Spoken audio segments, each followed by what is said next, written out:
नमस्कार दोस्तों, किरण हिंदी एकेडमी में आप सबका स्वागत है।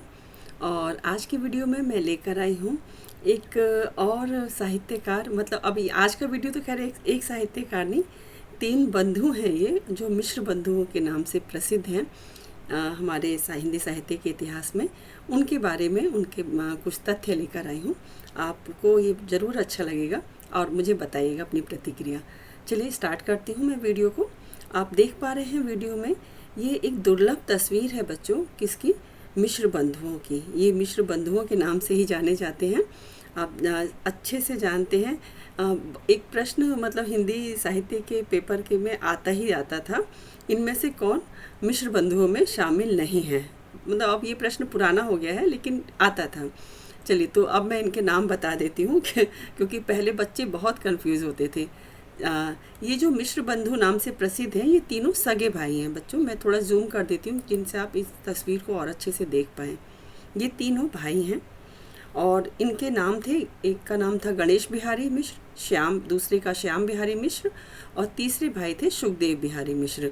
और अब मैं ये भी बता दूं, इनमें जो तीनों में से किसका नाम बदल दिया जाता था या किसको एक और एक्स्ट्रा चौथा नाम जो जोड़ा जाता था, कृष्ण बिहारी मिश्र जोड़ दिया जाता था। हालांकि वो भी एक साहित्यकार हैं हिंदी के, लेकिन कुछ लोग कंफ्यूज हो जाते थे श्याम बिहारी और कृष्ण बिहारी में। तो अब याद रखेंगे, गणेश बिहारी, श्याम बिहारी और सुखदेव बिहारी, ये तीन मिश्र बंधुओं के नाम से प्रसिद्ध थे। और ये तीनों भाई मिलकर रचनाएं लिखते थे। लगभग सभी रचनाएं तीनों ने मिलकर लिखी हैं, इसलिए यह मिश्र बंधु के नाम से प्रसिद्ध है ना। एक अलग ही पैटर्न है, एक अलग ही चीज़ इन्होंने स्थापित की है। वाकई ऐसा कम ही देखने में मिलता है।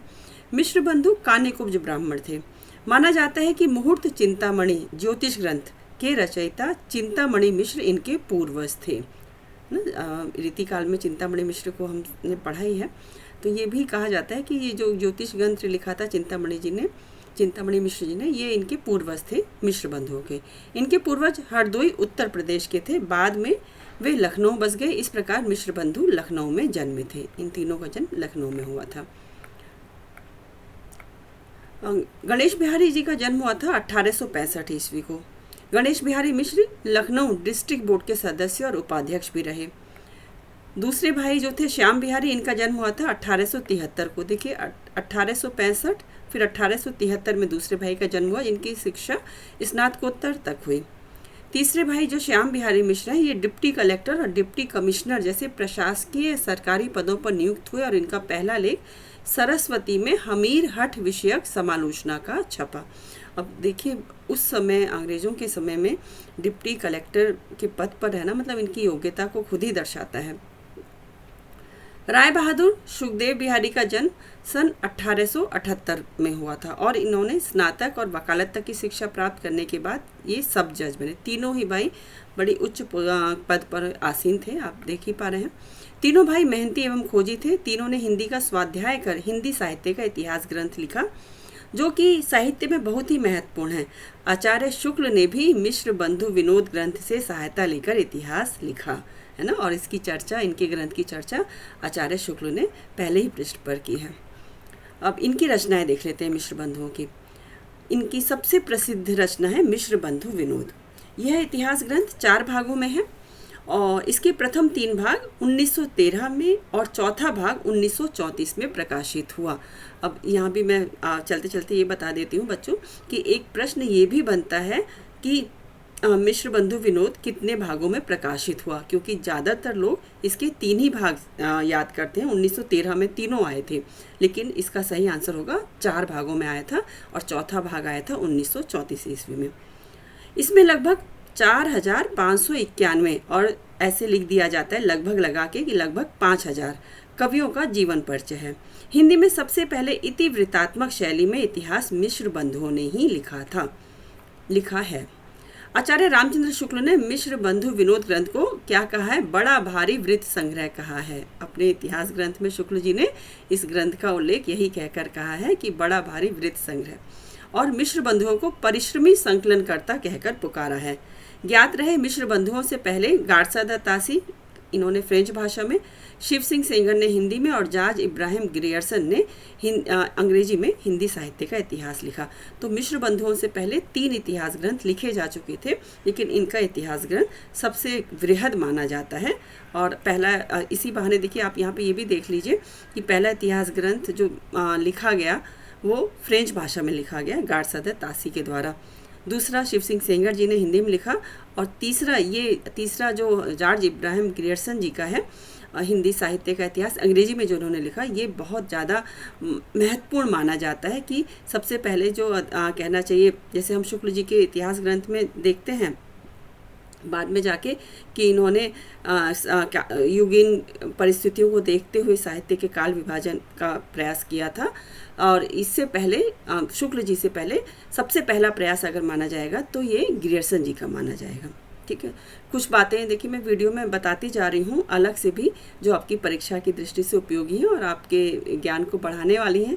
हालांकि जिनको पता है उनके लिए तो ये चीज़ें मतलब कि पहले से ज्ञात हैं, तो जानते ही हैं।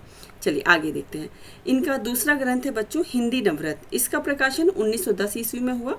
इसमें हिंदी के सर्वश्रेष्ठ 9 कवियों तुलसी, सूर, देव, बिहारी, त्रिपाठी बंधु में 2 बंधुओं को लिया है, भूषण व मतीराम जी को।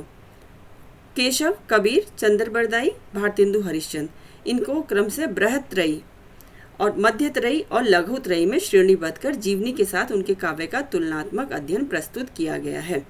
तो ये जो हिंदी नवरत्न है ये भी अपने आप में बहुत प्रसिद्ध ग्रंथ रहा है। नवरत्न इन्होंने 3 कवियों को कहना चाहिए आधार बनाकर, तो पहले को क्या कहा है बृहत्रयी, दूसरे को मध्यत्रयी और तीसरे 3 को लघुत्रयी में श्रेणी कर जीवनी के साथ इनके काव्य का तुलनात्मक अध्ययन प्रस्तुत किया है। ठीक है, जैसे बृहत्रयी में आ जाएंगे तुलसी, सूर और देव। ठीक है, और इसके बाद आ जाएंगे जो मध्यत्रयी में बिहारी, त्रिपाठी बंधु में दोनों त्रिपाठी बंधु को साथ में लिया है, और केशव। इसके बाद लघुत्रयी में कबीर, चंद्रबरदाई और भारतेंदु हरिश्चंद्र। यही पुस्तक हिंदी में तुलनात्मक आलोचना की प्रथम पुस्तक मानी जाती है, क्योंकि मिश्र बंधुओं ने इन 9 कवियों में देव को सर्वश्रेष्ठ कवि घोषित किया है। वेरी वेरी इंपॉर्टेंट है ये। इन्होंने सबसे मतलब कि तुलनात्मक आलोचना की शुरुआत यही पुस्तक मानी जाती है। और उसके बाद का विवाद तो सर्वविदित है कि बिहारी और देव को लेकर बहुत विवाद उत्पन्न हुआ। उस समय द्विवेदी युगीन की जो आलोचना थी तुलनात्मक आलोचना के लिए भी विख्यात है। तो ये है, देव को इन्होंने सर्वश्रेष्ठ कवि घोषित किया। अब इनके अन्य जो वो हैं रचनाएं में देख लेते हैं। एक तीसरा है लवकुश चरित्र, फिर है भारत विनय, ये पद्य में है। बूंदी वारिश, ये भी पद्य में। भारतवर्ष का इतिहास 2 भागों में। पुष्पांजलि गद्य पद्य रचना है। भूषण ग्रंथावली, देव ग्रंथावली, सूर सुधा, नेत्रोन्मीलन, ये नाटक है। तो आप देख पा रहे हैं तीनों बंधुओं ने मिलके हिंदी साहित्य के लिए बहुत काम किया है। ये तीनों के फ़ोटो में एक बार और दिखा देती हूँ। अभी कहीं जाइएगा मत, लास्ट में मैं धन्यवाद भी ज्ञापित करूँगी जिनकी वजह से आप तक मैं ये वीडियो पहुँचा पा रही हूँ। मतलब ये जो PDF है ये मेरा अपना नहीं है, ये आप देख पा रहे हैं कैलाश भड़ाना जी का है, धन्यवाद है उनको। चलिए, अब मैं जो इस विवाद की बात कर रही थी, देव बड़े या बिहारी, ये विवाद बहुत कहना चाहिए द्विवेदी युग में बहुत प्रसिद्ध रहा था और एक बड़ा विवाद बन के सामने आया था। देव बड़े या बिहारी विवाद को जन्म देने वाले मिश्र बंधु थे। मिश्र बंधुओं ने देव को बिहारी से श्रेष्ठ कवि घोषित किया है। इसके विरोध में सबसे पहले आलोचक पद्म सिंह शर्मा ने अपनी आलोचना लिखी, बिहारी सतसई तुलनात्मक अध्ययन 1918 में लिखी। फिर इसमें इन्होंने बिहारी को देव से श्रेष्ठ कवि घोषित किया है। बाद में पद्म सिंह शर्मा के विरोध में कृष्ण बिहारी मिश्र ने अपनी रचना देव और बिहारी में देव को बिहारी से श्रेष्ठ कवि घोषित किया है। अब यहीं तक नहीं रुका, फिर इसके बाद आए लाला भगवान दीन। उन्होंने अपनी तुलनात्मक आलोचना लिखी बिहारी और देव में, फिर से उन्होंने बिहारी को देव से श्रेष्ठ कवि घोषित किया है। तो ये एक बहुत प्रसिद्ध विवाद है तुलनात्मक आलोचना का, और इसमें अब सब अपने अपनी जगह बड़े हैं, अब लेकिन अपना अपना दृष्टिकोण है, जो जिसको मानता है उसको उन्होंने ज़्यादा महान बताया है। चलिए, ये एक छोटी सी वीडियो में मैंने आपको बहुत सारी जानकारी देने का प्रयास किया है, छोटा सा। अब ये देखो, इसको याद करने की ट्रिक इन तीनों, क्योंकि मिश्र बंधुओं के नाम पूछे जाते हैं तो मिश्र देव आप याद रखना। जैसे मिश्र बंधुओं के नाम से मैंने आपको बता दिया, कृष्ण बिहारी जी नहीं हैं। कौन कौन है? सुखदेव बिहारी, गणेश बिहारी और श्याम बिहारी, ऐसे आप याद रख लेना। अब ये जो विवाद रहा है, इसको कभी अगर आपके मतलब कभी पूछ लिया जाए, या आपको पता भी होना चाहिए, तो इसको याद रखने की ट्रिक रखना। मिश्र ने देव जी को माना, पद्म सिंह शर्मा जी ने बिहारी जी को श्रेष्ठ बताया, कृष्ण जी ने फिर से देव जी को सही बताया, और ये लाला जी जब आए भगवान दिन, उन्होंने बिहारी जी को श्रेष्ठ बताया। तो ये छोटी सी ट्रिक भी याद रख लेना, मिश्र देव, पद्म बिहारी, कृष्ण देव, लाला बिहारी। तो चलिए, इसी के साथ ही आज का वीडियो मैं यहीं समाप्त करती हूँ। ये हैं हमारे मिश्र बंधु। अच्छा हाँ, एक और चीज़ मैं डिस्क्लेमर में बता देती हूँ। ये मैंने शुरू में इस चिंतामणि मिश्र जो कहा था, ये रीतिकालीन चिंतामणि मिश्र नहीं है। ये तो जो अभी मैंने देखा ना, मुझे याद आया, ये वाले जो त्रिपाठी बंधु हैं ना बच्चों, ये इनमें ये 3 बंधु थे, मगर इन्होंने 2 ही बंधुओं को लिया है, भूषण, मतीराम और चिंतामणि। ये 3 बंधु रीतिकालीन कवियों में प्रसिद्ध रहे हैं, लेकिन इस नवरत्न में इन्होंने 2 ही बंधुओं को लिए हैं, तो ये अलग चिंतामणि थे। तो इसी के साथ ही मैं आज का वीडियो यहाँ समाप्त करती हूँ।